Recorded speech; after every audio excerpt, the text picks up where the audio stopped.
இந்திய தேர்தல் ஆணையத்திற்கு முக்கியமான 7 கேள்விகளை முதலமைச்சர் மு.க.ஸ்டாலின் முன்வைத்திருக்கிறார்.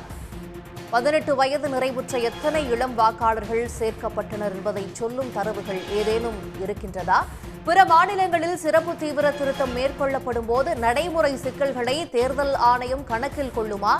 வாக்காளரின் உரிமையை உறுதிப்படுத்தும் ஆவணமாக ஆதாரை ஏற்க தேர்தல் ஆணையத்தை தடுப்பது எது என்றெல்லாம் கேள்விகளை முதலமைச்சர் முன்வைத்திருக்கிறார். விவரங்களோடு எமது செய்தியாளர் அன்புச்செல்வன் இணைகிறார். அன்புச்செல்வன், தேர்தல் ஆணையத்தின் நடைமுறைகளுக்கு எதிராக எதிர்க்கட்சிகள் ஒருபுறம் முழக்கமிட்டுக் கொண்டிருக்கக்கூடிய சூழலில் முதலமைச்சர் அவர்களும் 7 கேள்விகளை முன்வைத்திருக்கிறார். இது பற்றிய விவரங்கள் என்ன?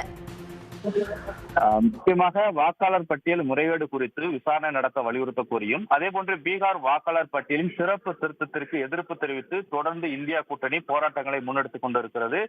ராகுல் காந்தி தலைமையிலான பேரணி நடைபெற்றதும் குறிப்பிடத்தக்கது. இதுபோன்று தேர்தல் ஆணையத்துக்கு தொடர்ந்து இந்தியா கூட்டணி சார்பாக கேள்விகள் எழுப்பப்பட்டுக் கொண்டிருக்கிறது. இந்த நிலையில் உரிய விளக்கம் கொடுப்பதற்காக இந்திய தேர்தல் ஆணையமானது ஊடக சந்திப்பு நடத்தியது.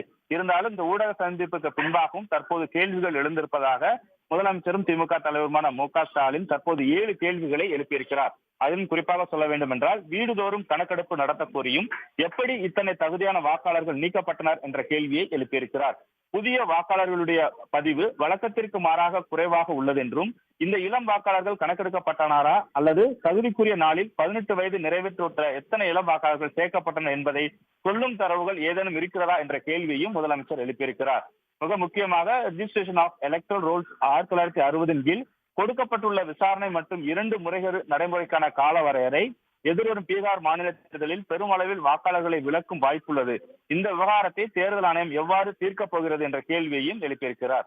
மிக முக்கியமாக பிற மாநிலங்களில் சிறப்பு தீவிர திருத்தம் மேற்கொள்ளப்படும் பொழுது இந்த நடைமுறை சிக்கலை தேர்தல் ஆணையம் கணக்கில் எடுத்துக் கொள்ளுமா என்ற கேள்வியோடு 1/5/2025 அன்று வெளியிடப்பட்ட அறிவிப்பின்படி மறைந்த வாக்காளர்களுடைய பெயரை நீக்குமாறு கடந்த 17/7/2025 அன்று தேர்தல் ஆணையத்திடம் நாங்கள் முறையிட்டிருந்தோம்.